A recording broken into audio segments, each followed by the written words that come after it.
I'm very excited to talk to John about that, actually, about June.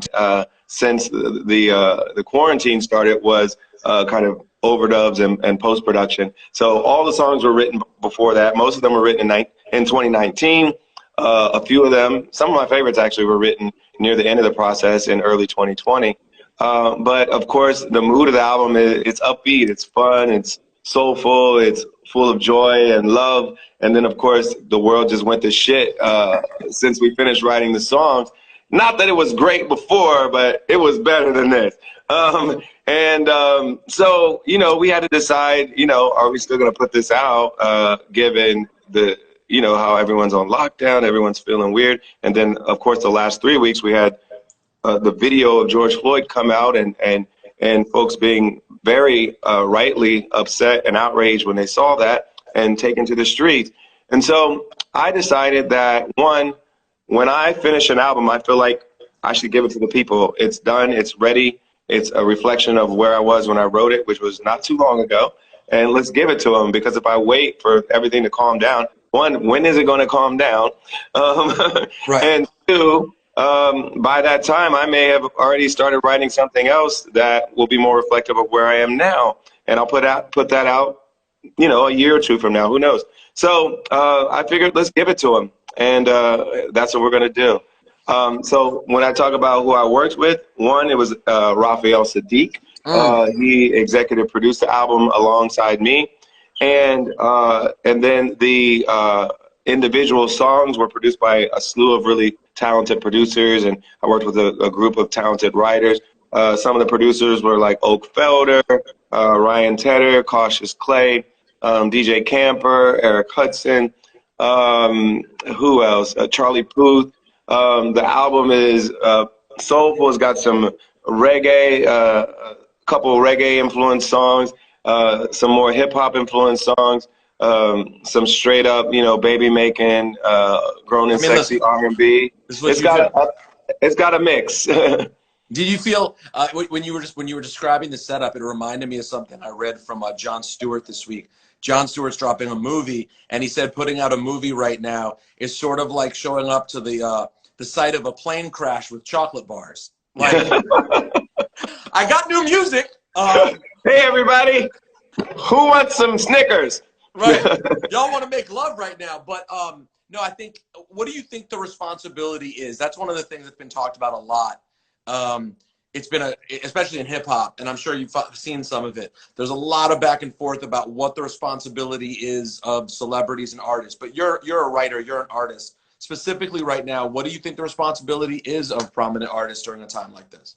Well, you know, I think every artist has to decide who they are, what they stand for, what their voice is in the public sphere, and what they care about. And, you know, anyone that follows me on Twitter or follows what I talk about knows I've spent a lot of time and energy focused on reforming the criminal justice system.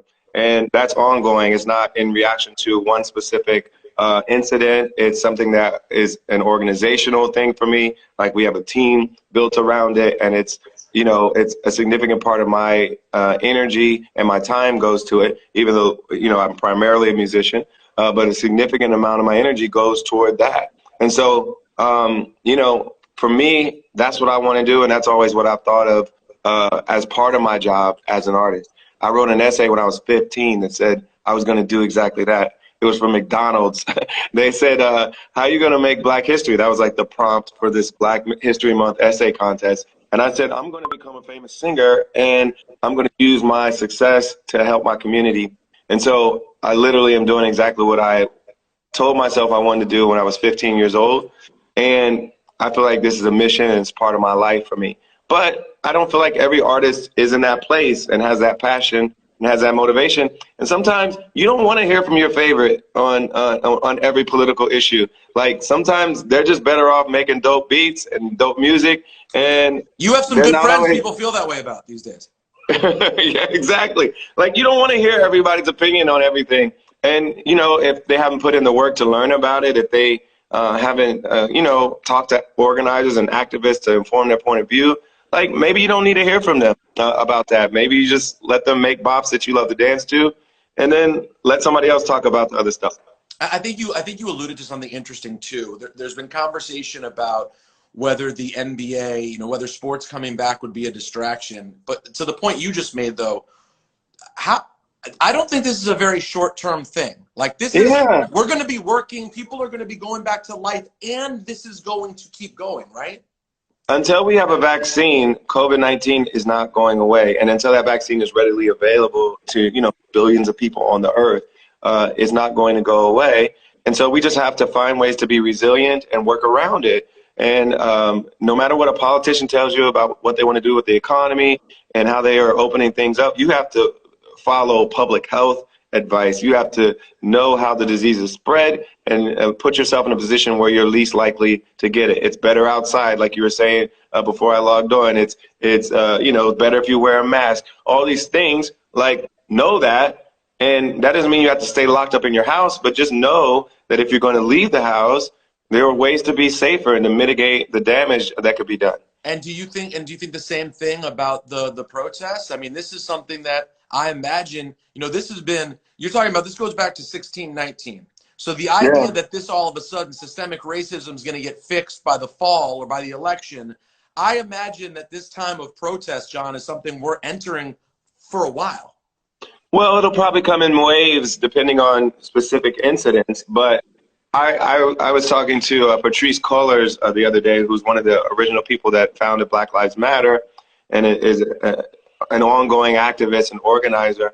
And I was joking. I was like, people probably think, you're just on vacation until the next video comes out. But of course, they're not on vacation. Like, the organizers and activists are organizing and speaking up about these issues all the time. They're the ones who are ready when these incidents happen to move the conversation. That's why when you see people posting defund the police, they didn't just come up with this recently. This is something they've been working on and thinking about for a while, been organizing around for a while. And when these big moments come, like when George Floyd was killed, the movement gets more attention.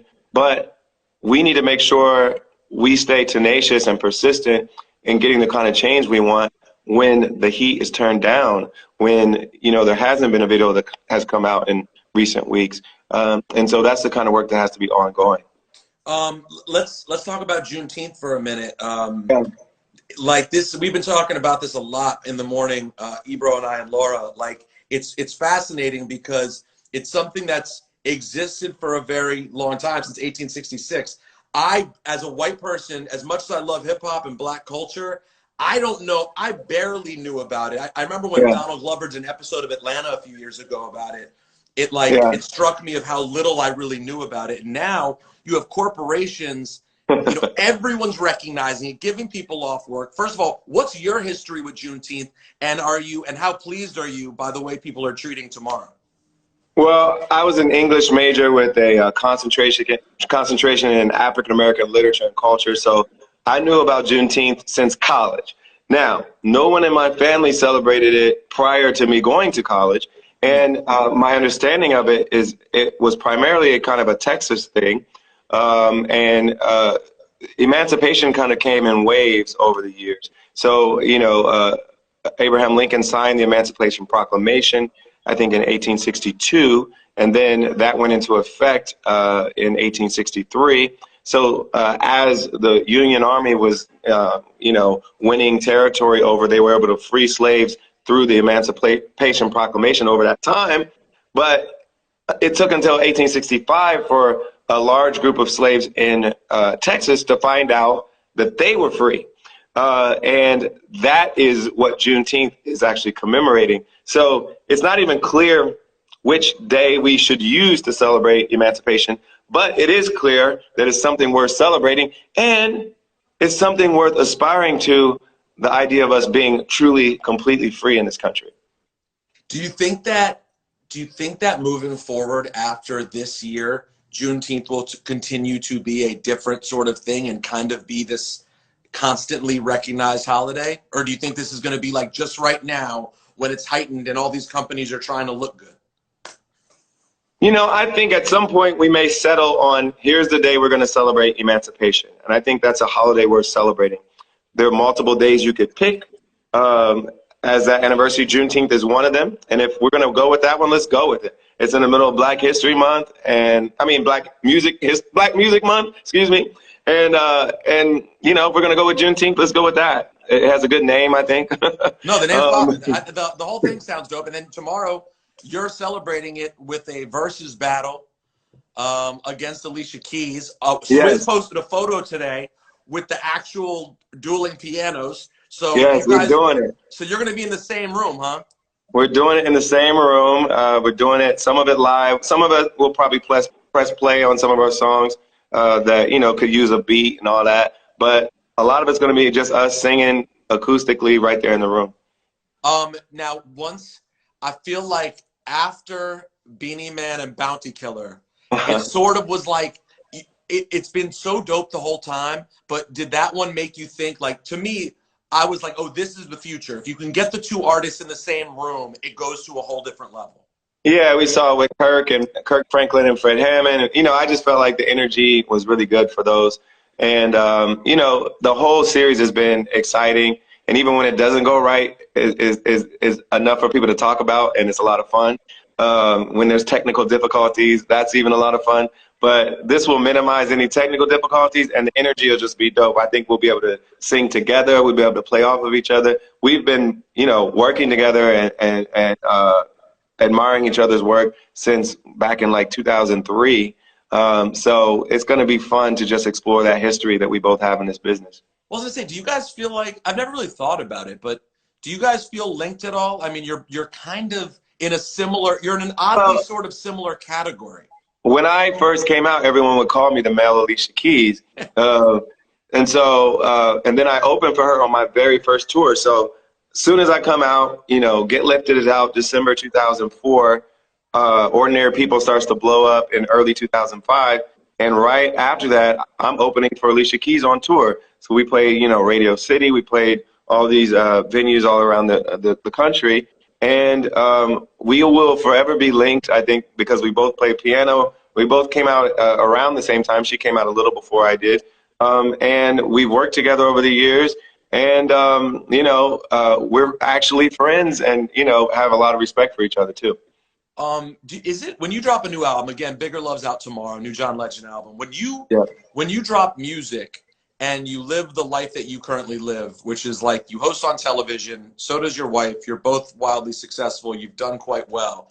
It's different, right? Like you grinded in the music game for a long time. Like, you know what it's like when you're making every song you're making. Yeah, and so music has been my life since I was a kid, truly. You know, I started playing in church when I was like 7, 8 years old, and I've always loved making music, and I put a lot of effort into becoming better as a performer. I still take vocal coaching classes 2 or 3 times a week. I still put a lot of time into developing my craft. So I really do enjoy being successful. I enjoy the fact that we made money. We've had a lot of success. We toured around the world, but I still care the most about the work, and I still care the most about every time I put out a new album, every time I put on another show, that I go out there and impress people, that I don't take anything for granted. And so that's my approach now and has been throughout my career. So you still have a battery in your back about getting the props for music, not just being famous because you're John Legend at this point? Oh, man.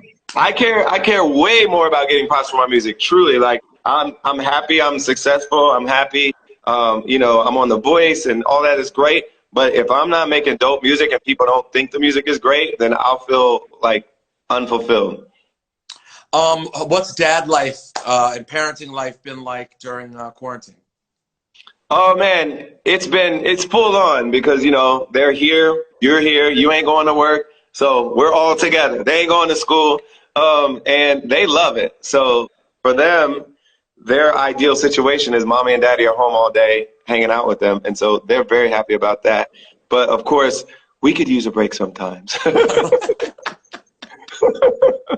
It doesn't matter how well one's doing in life, whatever their job is, however big their house is, it's just tiring, isn't it? No matter what, you're just going to end up getting worn. It's full on. It's 24/7. You're just happy when they go to sleep. You're just like, please go to sleep. What have you and Chrissy been watching? What have we been watching? We watch a range of things. So Chrissy and I both like crime documentaries. So anything on Netflix. My team and I produced one on HBO called Atlanta's Missing and Murdered that we were watching. Tremendous job on that. Tremendous job. Thank you. Really, really important story. If people are trying to catch up on just how long there's been madness in this country, it's a story that for people, around our age, I'm 40, you may have missed it. You may not remember it well, but if you're from that area and from a certain time, it's an insane story. It's a crazy story, and it's really interesting, and it's unsolved in a lot of ways. And then we love just random, stupid reality TV. So we'll watch like Love Island UK or something like that. And and then we end up having to watch a lot of kid stuff as well. As you can imagine, Disney, Scooby-Doo. Luna's super into Scooby-Doo right now. Really? But Scooby-Doo, that's got to be kind of like, I feel like that's better than some of the things I hear parents being forced to be watched. I feel like Scooby-Doo is kind of on the better end.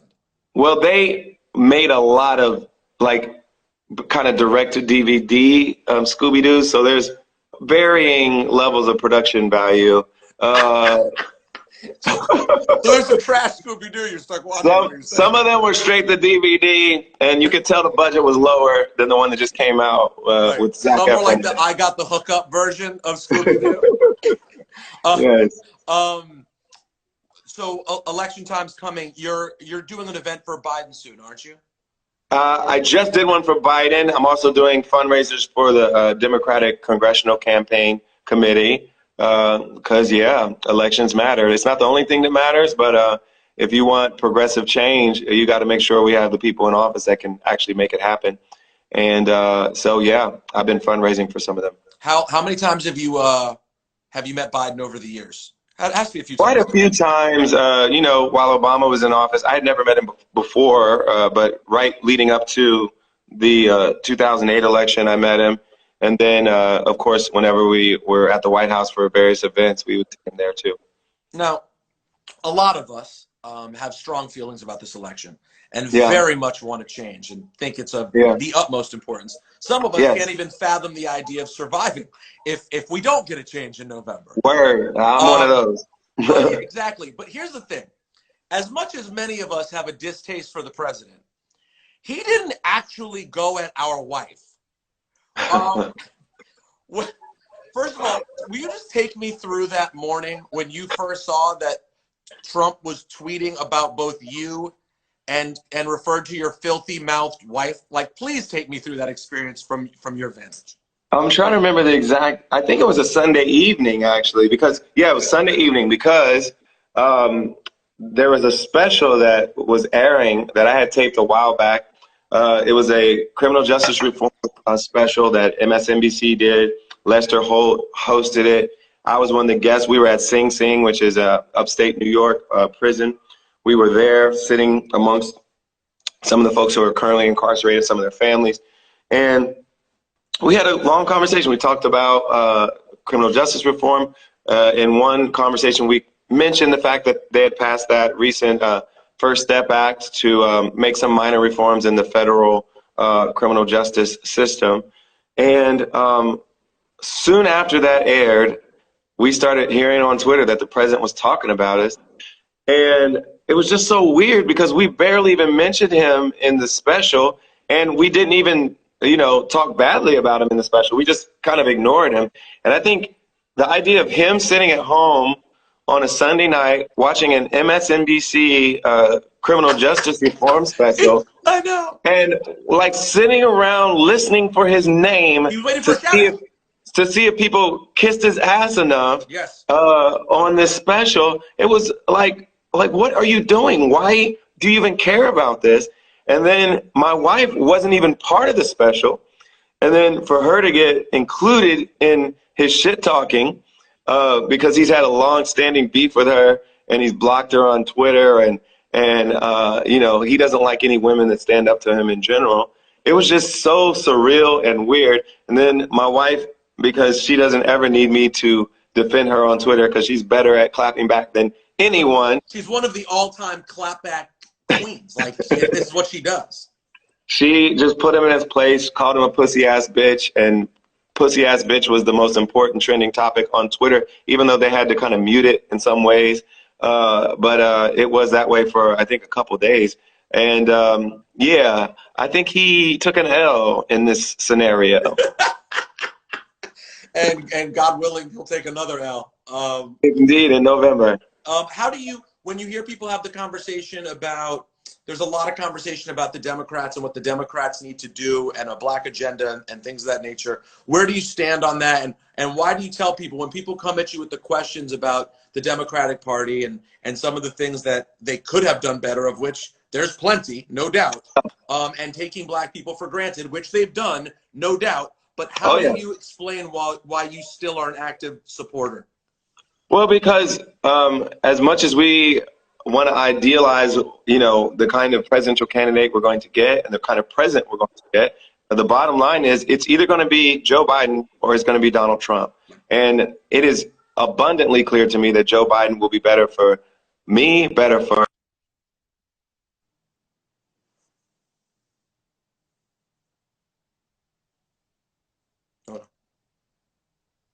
Oh no, John.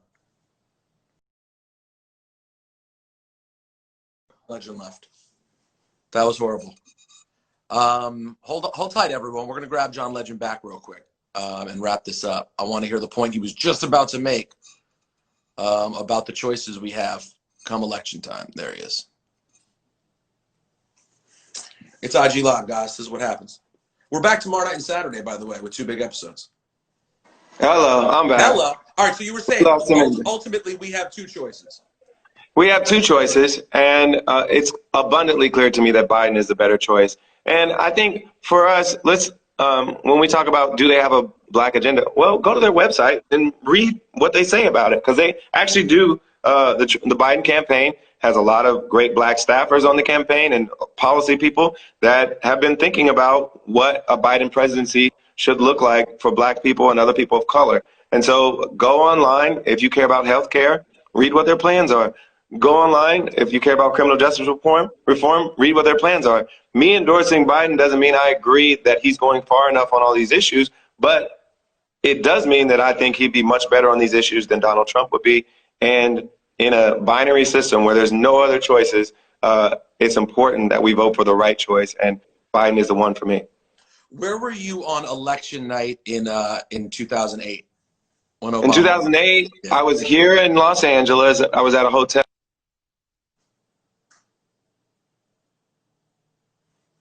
Oh no. I was going to ask him one last question about Versus after Obama, but it feels like we're having an internet problem in the Casa del Legend in Teagan. Oh, wait, you're back. You're back. Yeah, sorry. We're almost done. We're almost done. So 2000. Me and my band were in the Sofitel lobby in Los Angeles on Beverly Boulevard.